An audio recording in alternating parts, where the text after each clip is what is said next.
A heightened alert level is being maintained in airports all over the country.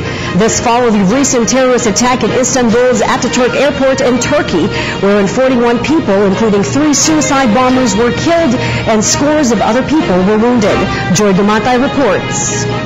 After the terrorist attack at the Istanbul Ataturk Airport in Turkey, the Office for Transportation Security, or OTS, heightened its security screening measures in all 81 airports it regulates in the Philippines. According to Jonathan Maliwat, Information Officer 5 of the OTS, the agency believes that its measures are sufficient in preventing airport incidents that are life-threatening to the passengers.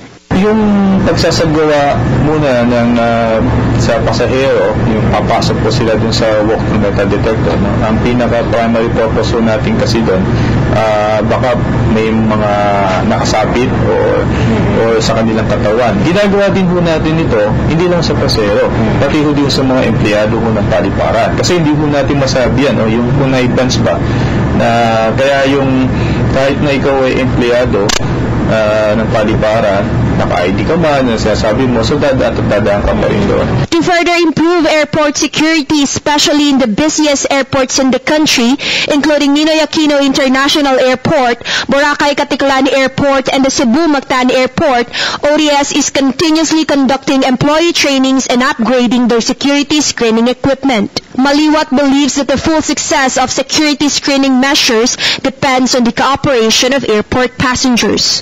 Ginagawa po namin itong mga security measures na to, yung pagsasagawa po ng passenger at baggage screening upang matiyak lang po, no, sa lahat na wala pong may papasok na anumang explosive or firearms or other prohibited items. So, makipagtulungan lang po tayo. Ito pong ginagawa naming mga security measures ay para na rin po sa inyo. Reporting for People's Television, this is Joy Dumatay.